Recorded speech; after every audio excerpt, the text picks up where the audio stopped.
The opinions expressed are those of the participants and do not necessarily reflect the official positions of the sponsors, advertisers, or presenters. Advertising does not imply endorsement by the sponsors and presenters.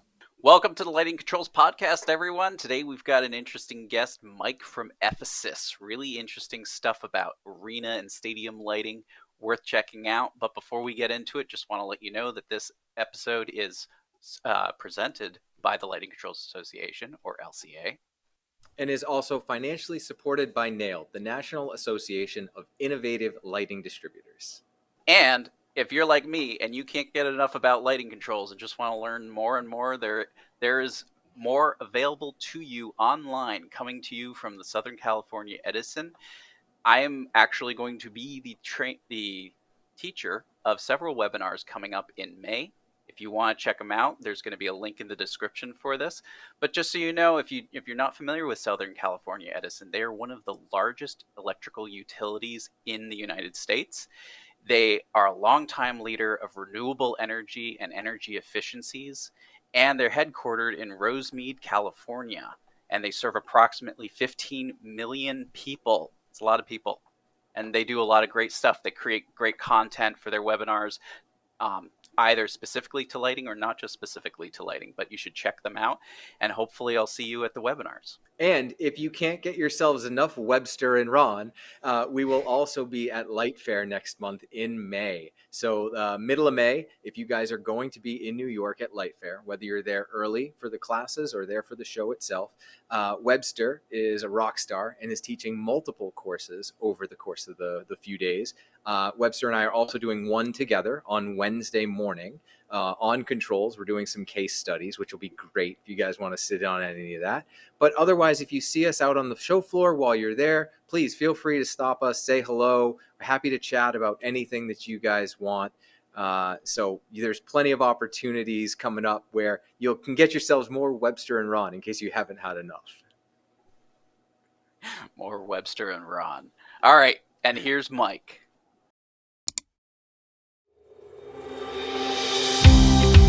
Welcome back, everyone, to the Lighting Controls Podcast. Today we've got a special guest, Mike. Mike, do you want to just give us a quick breakdown on who you are and what you do? Yeah, sure. So I'm the Director of Marketing for Ephesus Sports Lighting, division of Cooper Lighting Solutions. And I've been with Ephesus going on 10 years now. So, when we were a young company startup, doing an arena and a stadium here and there, to now, growing and becoming part of Cooper and Signify. So it's been quite a ride along the way. We've seen quite a bit. So I hope to share some of that today in the call here. Well, thanks so much for joining us. I think one of the interesting parts of what you do is a very niche marketplace, but a very, fundamental to the function of a lot of sports arenas nowadays. And so just curious from your perspective, has the sports arena lighting peaked, or are we still finding new innovation? Is there a lot of stuff coming out? Yeah, so the adoption has been pretty rapid in the last couple of years, right? If you look, where Ron has venues like that, probably are 70 or 80% converted to LED. But the technology keeps getting better and better in terms of its functionality. And now once the customers see what it can do, they of course want it to do more. So there's still a great deal of innovation that's occurring, both on the fixture side, on the control side, on the system integration side, right? And if you've been to any arena that's upgraded itself in the last couple of years, compare it to what arenas had 10 years ago. I mean, it's like a rock concert, no matter what the event is that's occurring. And I think I see that continuing to improve. So what are the new trends that you're seeing, people asking of their lighting control system for these kinds of venues? Yeah, so it's really to integrate the lighting piece into the rest of the entertainment, right? The scoreboards, the ribbon boards.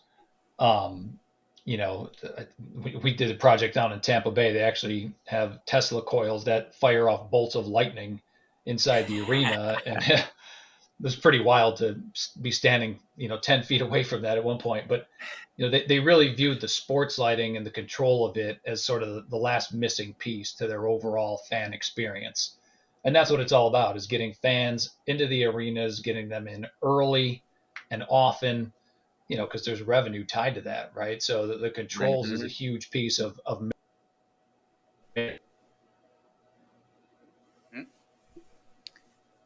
I'm sorry, you broke up there. Could you just say that last sentence again? Yep. So, it's all about getting fans into the arena early, getting them in often, and because there's a revenue piece tied to doing that, and the controls is a big component of it. Sure. Yeah, no, and it's really fascinating. It's kind of like you're converting the arenas and stadiums into a theatrical production nowadays, where you have all of this fantastical stuff going on. And so to have it all integrated makes a lot of sense, because you want things to be streamlined and easy to take control of. As well as you probably just want to have one person operating everything from a single point. Yeah, I think so. I mean, definitely to your point, if you just look back 5, 10 years ago, the sports lighting was on off, right? And then sort of overnight, here comes LED, and now I can do DMX, and those sports lights can become part of the show. That was a transformational jump in technology that everyone sort of had to figure out. There was no DMX up to the sports lighting fixtures. I mean, the most advanced development was the shutter system that you could raise and lower to black out the HID. The Chicago Bulls made it famous in the 90s. But, I mean, for 30, 40 years, that was the biggest advancement in HID. And, on comes LED, and now it's, okay, yeah, this is part of the whole show from a controls and entertainment standpoint. Right. Yeah, so, I mean, from what you're using, I mean, DMX is one of many protocols we see in these kinds of applications. And so the biggest challenge is getting DMX up there. So what are some of the solutions that you have found work best in these large scale environments? Yeah, I mean, we've typically gone with wired DMX controls in these venues.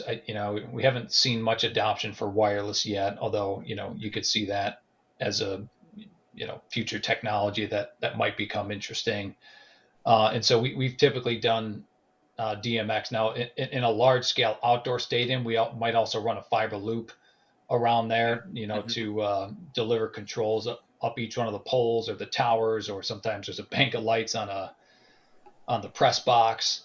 And so, that's a way we've done it as well. And that kind of aligns with a conversation we recently had with Mitch Hefter about DMX, where he also talks about like bridges and stuff, where you have these really large distances, and sometimes you'll use fiber to route around, but then spit out DMX at the local level. But I mean, DMX on its own does have a pretty good amount of distance that it can run before you need to start a new line or do some kind of repeating. So, I mean, it does lend itself to being more robust. So, I mean, do you see any like 0 to 10 or Dolly or any other protocols involved, or is DMX kind of the king in this court? I think DMX is king. It's pretty much all we've done. And I think just because it's a standard protocol and you can integrate into other systems, and there's, a lot of different solutions and bolt-ons and things you can do. I think that's what you'll continue to see moving forward, at least in these large arenas and stadiums, right? You get down to a municipality, a high school, that could look different, right? Mm-hmm. Right. Well, and you're probably not going to have these showstopper experiences that you would have in these bigger spaces. For high school, it may just still be on off, or maybe some dimming, but for the most part, it's about visibility rather than this kind of experience. It is. And, I'll say actually we're starting to see this entertainment capability be something that the high schools want, right? You think Friday Night Lights, bring the community out, trigger a light show at a touchdown, kill the lights for player introductions, integrate a light show for the high school band that comes out on the field. I mean, it's pretty amazing what's happening. So we've been trying to take what we've done in arenas and stadiums, like we're talking about, and bring it to the high school environment. But it's really a standalone system, right? You're not trying to integrate the ribbon boards and things, but you can still get a pretty good entertainment effect even at that level. Yeah. Mm-hmm.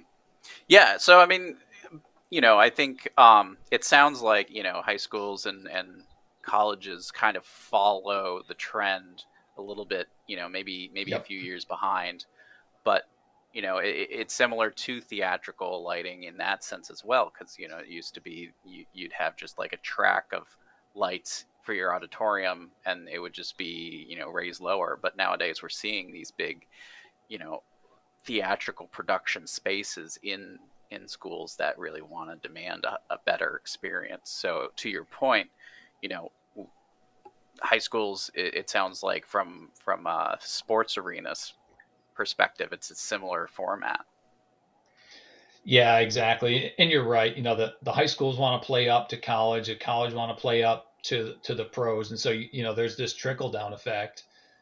And then, really, because of the theater departments, I mean, that knowledge and capability is there within the high schools, right? You just need to take what's happening inside, bring it outside, and you can create your own scenes and entertainment, and get the broader student body involved in what's happening outside in the sports fields where they may not otherwise get involved. So it's kind of interesting what we see happening at that level, and largely driven by the controls, right? I mean, if you could only turn the lights on and off, who cares, right? But now you can do all these things, and it's interesting to see how it engages everybody a bit more.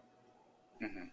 So I'm curious, so obviously, we know that you guys have both color tuning and color changing, right? So, but I'm curious from a professional level between NBA, NHL, MLB, obviously they have different color requirements, but do you see different requirements or regulations between the leagues as far as what they will allow, won't allow, and how that sort of affected fixture selection? Yeah, definitely. I think kind of like the venue you're in right now. I mean, if it's basketball or NBA and NHL, they're very two distinctly different color temperature requirements. NHL wants something closer to 5600, NBA much warmer, maybe there's a range. I think it's 42 to 4800 Kelvin. And so either you're going to have a color tuning fixture, or you're going to install two separate systems to deliver the requirements for each league. And so the approach we've taken is to have the color tuning within the same fixture, right? Because then you can drive fixture count down, install count down, you bring your weight down. I mean, there's a lot of benefits to doing that.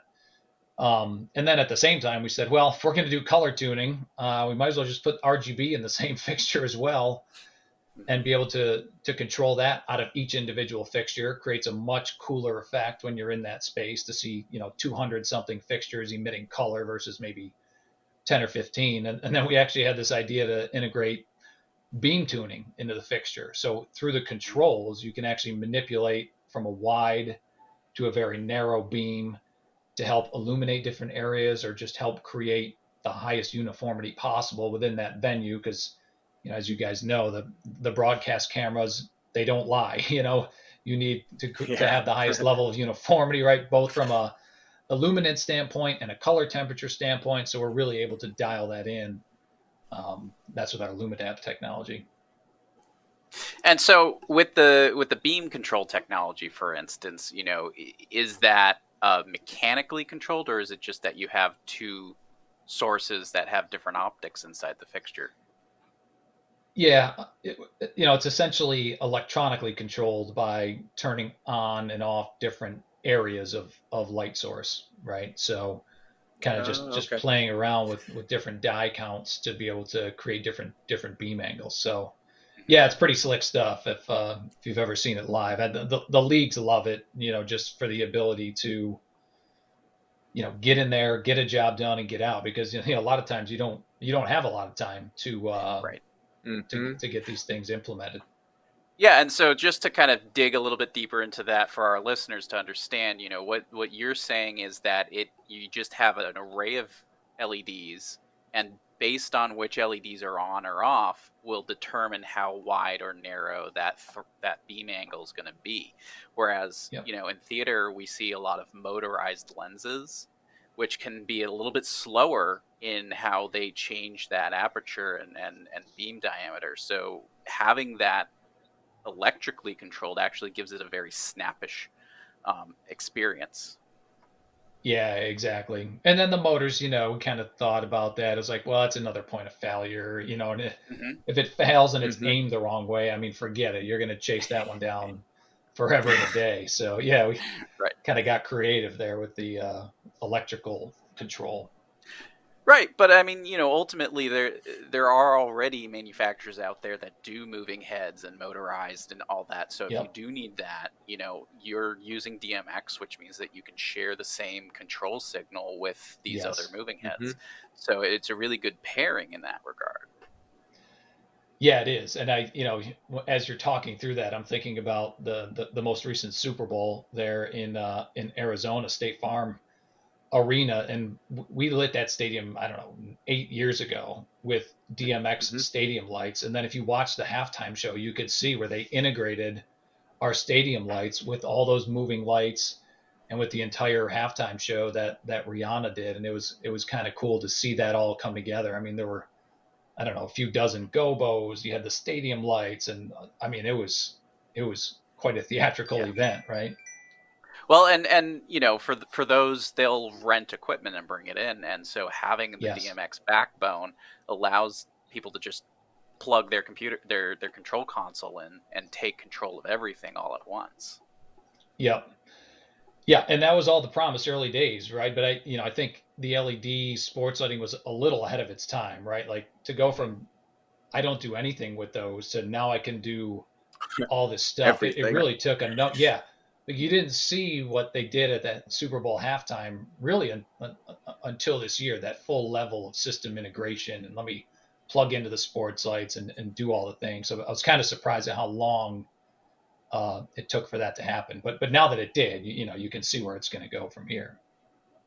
And so onto that topic of integration, I mean, since your parent company is Cooper, you have a lighting control system that can take on the rest of the building, but you still have this core DMX experience for the arena, and everything else is whatever it needs to be for the architectural or commercial level. So Yeah. what is the integration like there?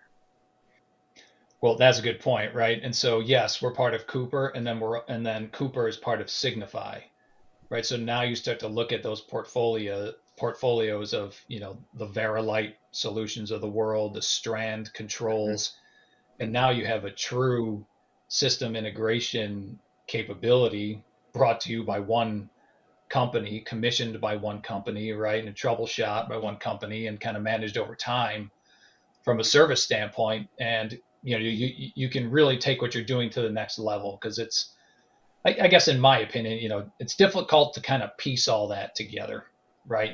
Take someone's gobos, another person's controls, another person's sports lights. It's very cumbersome to Mhm. try to make that happen without troubleshooting it forever and ever. So we're starting to see a lot of interest there, just to take the solution all the way to the end goal Mm-hmm. and do it now Right. because as we talked about earlier, there's a revenue component tied to the entertainment capability um, that all the arenas or stadiums have big interest in, right? Right. And so I mean, what you're doing is similar to what Ron does on a regular basis. Just Ron is much more agnostic, and he is doing all of that juggling, making sure that everything Yep. from different manufacturers is working together. But the benefit of what I refer to as manufacturer provided integration is that because it's all under one roof, you really Mm-hmm. have everything ready to go, vetted, pre-programmed in some cases, and you don't need to have somebody worry too much. I mean, it I wouldn't say necessarily that the price points are that big of a difference. It's just a question of what it is that you want from your system. Mm-hmm. Yep. Agree. Agree. So As far as what you can provide for integration, give me an experience that you've kind of gone through with all of this. Yeah. We have a couple projects come to mind. Some we're working on even now, where it's you have let's say a large outdoor stadium where they after 10 years, I mean that they're due for a refresh, even the sports lighting. And so we're seeing opportunities where, hey, we want to upgrade our sports lights, but then we also want to add some architectural features to the outside of the stadium, right? So you can imagine you have white light sports lights as well as RGB sports lights, and then you have color changing architectural lighting on the exterior of the stadium, and they want to be able to turn the entire stadium, both inside and outside, red or whatever color, right? Maybe Coca-Cola is a sponsor and there's airplanes going overhead and the ribbon boards and the scoreboards say Coca-Cola, all the lighting's red, the facade's red, and again, there's dollars there, Sure. right? So it's kind of the cool factor, but it's also the advertising capability that we're seeing interest in, that we can deliver essentially a full system to enable that. So yeah. Interesting. Yeah, I mean, I think there's really a quite a big benefit to that capability, and so when you work with specifiers, what is that exchange like? It's really the exchange of ideas, right? We're still in this phase where everyone's trying to imagine the possibilities and determine, what of those possibilities are real and are driving value for the customer, right? So at the specification level, you see it, I guess, maybe lagging behind a bit, right? You kind of default to, okay, here's what we need from a white light specification, the number of foot candles, horizontal and vertical, and then now starting to see, okay, here's some rough guidance around how much RGB, how many lumens of each color that we might want to see delivered to the surface. But I think because the possibilities are so limitless, we're still in this, okay, how much can you really spec versus how much creative freedom can you allow to do things that you may not even have thought of yet, right? So it's kind of this fun time of imagine the possibilities, right? Totally, and so I would say that's where we're headed with a lot of lighting controls right now, where people are sort of like, the sky's the limit. But when you get to like a specification or an owner or something where it's not very clear what the intent is, what do you do in that situation? Yeah, well, I think it's that conversation around at the highest level. What is your vision for what you want to accomplish here, right? Like the stadium I was talking about. Hey, it'd be great if we could do some advertising, right? Does that customer know that we have linear color changing light fixtures that we can control through DMX and coordinate to the sports lights? No, not necessarily, but we can propose that, we can render that, we can say, hey, this is what it can look like. Here's the possibilities. We can create these scenes. You can expand it in the future, but here's a good starting point that aligns with your vision of, entertaining customers, creating an advertising opportunity. So yeah, I mean, it all starts with a high level conversation, and then you try to bring it back to a technology and system solution that can meet kind of what that vision is that you're getting from the customer. So yeah, I mean, it's pretty interesting time. Definitely. And so, pushing this a little bit further, what if you end up with a project that's already in bidding and it's not clear what needs to be done? Then there's a lot of add alternate options, right? You could add this color fixture, you can add this for the facade, you can add these gobos that can project images down. And so, you just give the a la carte menu of here's the possibilities, because you're right. I mean, it's hard to put all that into a spec, in the spec, you're going to see, here's what we need from the white light, here's how much color light, but there's so much more you can do. And, it's hard to come back and do it later, right? The project is moving forward. You're mobilizing crews. Let's try to get as much done now as you can. So, yeah, that's typically how we approach it. And on a large scale project like that, when you're doing sports lights, exterior, anything else like that, do you guys handle that sort of yourselves, or do you then work with a local dealer or integrator to assist in sort of getting all that put together? Yeah, we do it. Well, we do it a number of different ways depending on the kind of the scale of the project, and the location and what technology is involved, right? As Ephesus Sports Lighting, we do have turnkey capability to deliver an entire system, but hey, sometimes it's good to rely on the local strand integration partner or whoever else might be able to make that all come together, because most of the time, timing is not on your side. You're trying to get that project done in a window, and you might need all the help you can get to do that. So yeah, and we like to leverage third-party resources if internally we need some extra help to do that. And so, speaking about timing, have you been impacted by the supply chain shortages that have been ravaging pretty much everybody? To some degree, although I have to say it is remarkable what the team's been able to accomplish, in our supply chain and procurement. I mean, you saw some of those initial lead times spike up, and you thought, oh my gosh, what are we ever going to do? And I'm not sure what the magic formula that there was, but it was never really impacted too dramatically, and we're at pretty much normal lead times right now. So wow, we're in pretty good shape. Yeah, that's great. And so, and go ahead. What is your normal? I'm just curious. What is normal lead time for you guys? Like, what is a turnaround on something like that? Whether it's a small ballpark or an arena. Yeah, we're typically in the 4 to 6 week range. Wow. With our turnarounds, I mean, our offering's not huge, right? I mean, we have an outdoor product, a large and a small. We have an indoor product, the LumaDapt.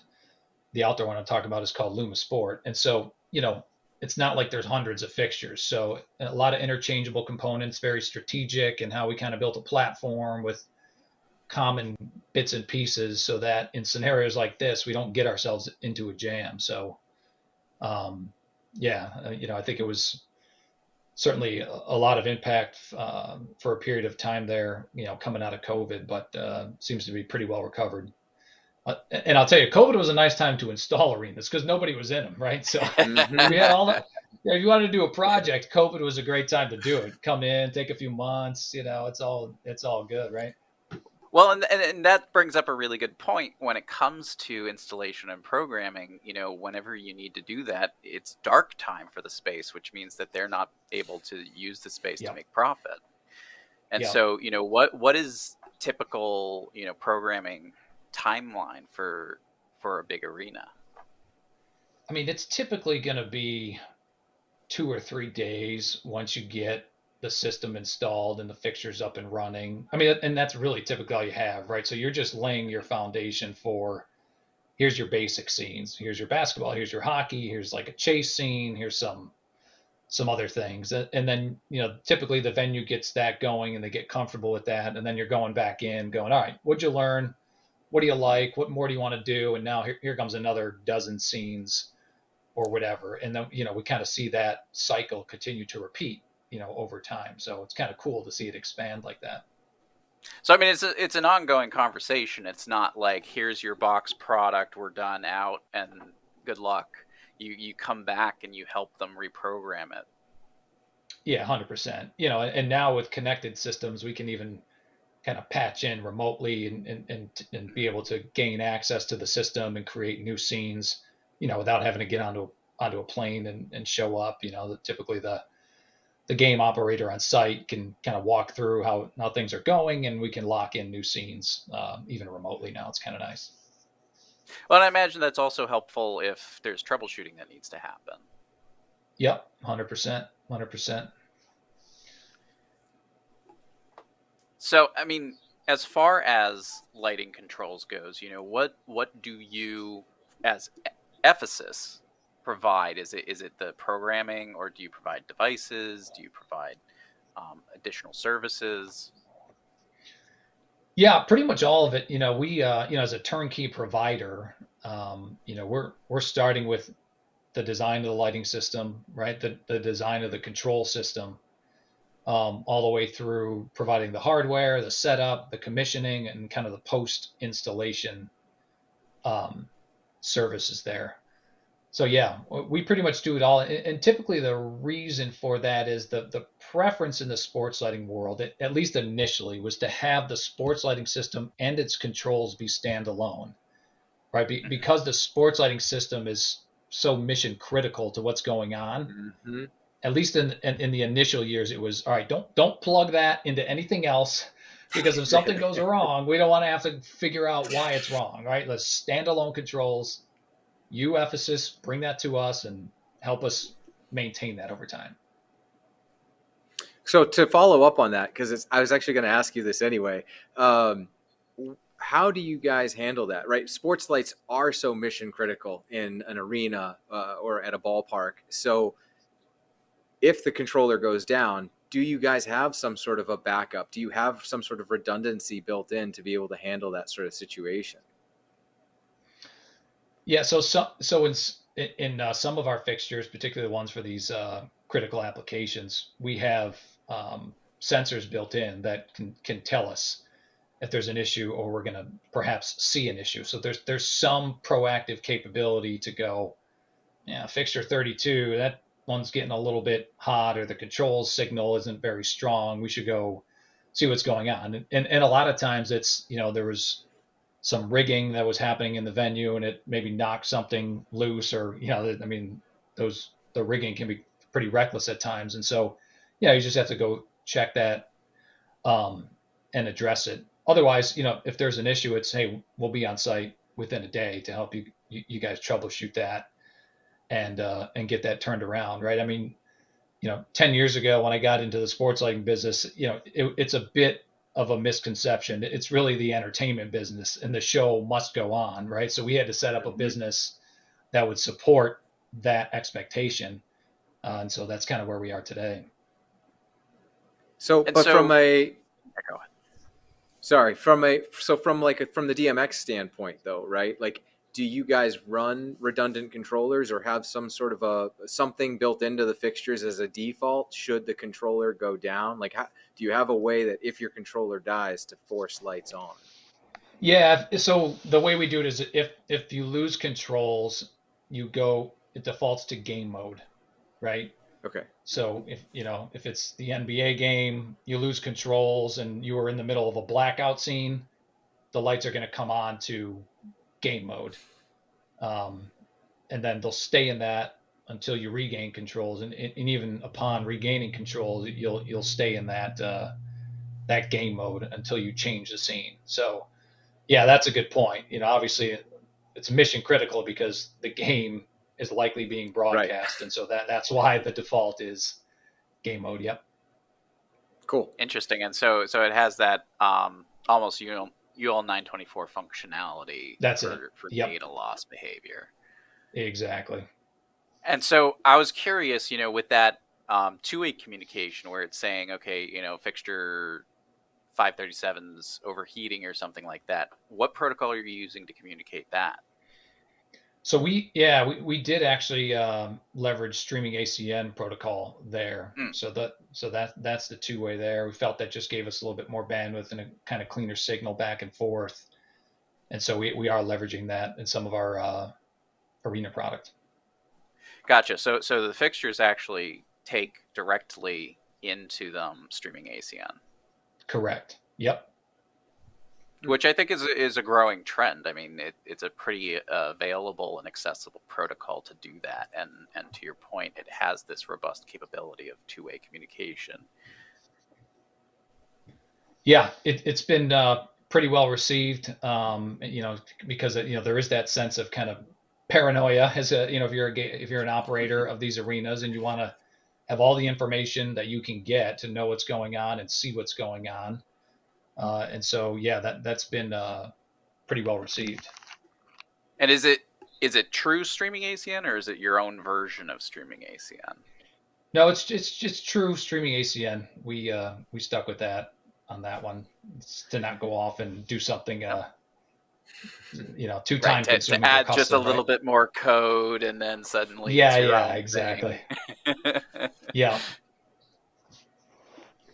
No, that's cool. And so, as far as streaming ACN goes, it's a different kind of system and networking that you need as opposed to DMX. DMX has, 1,000 feet distances, whereas streaming ACN is an Ethernet protocol, and so it really has that 300-foot distance limitation. So are you developing the network backbone for an arena if you're going to be doing a streaming ACN system?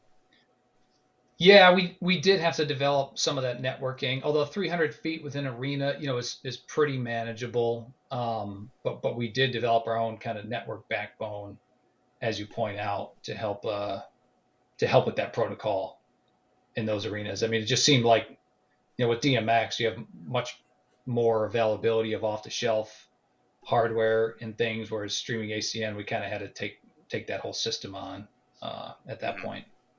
Sure. And yeah, so I mean, otherwise you'd have to coordinate with the IT groups, and I imagine the IT groups in an arena are not going to want to share their equipment. Typically not. No, we haven't seen it too often, but yeah, maybe 1 out of 5 type of thing, right? Well, we're running low on time here. We're not almost out of time, but I think what's really interesting about this is, we've talked to manufacturers before, but we haven't really talked to manufacturers that do like everything under one roof kind of approach. They're usually like, okay, we provide this component, we provide that component. But I mean, really, you can go from the ground up with everything that you have. You can provide the control console, you can provide the network backbone, and you can provide the light fixtures that you're controlling with it all, which is really, I think, unique in that regard, and additionally gives you a different option for specifiers because of that. Instead of having multiple people or Ron or somebody else to go to, it's just, they'll work with you and people in your house to do the design work and get a really robust specification. But to your point, with arena lighting and sports lighting, it can really kind of be a mixed bag of what people want. And so it sounds like you've kind of got a workflow in place to make sure that even if it's unclear, it's a little vague, they can get options to choose from and move forward, which in other cases, might be like, well, I don't know what they want, so I'm just going to give them this option here, which I think covers everything. Yeah, exactly. And that's kind of the nice part about being, now part of Cooper and Signify. You have this bag of tricks that you can pull from. And, typically the customer, a large arena wants to see a solution from the manufacturer, right? At least as it relates to the sports lighting and associated, entertainment capability, just because of the mission critical nature of it, right? So yeah, we've kind of got ourselves in this nice position to be able to offer a menu of options that we manufacture, that we support, and we can come in and deliver and help evolve that system over time as the needs change. The fixtures are dynamic. It takes years to really settle into what you have, but it can continue to evolve as well. Mm-hmm.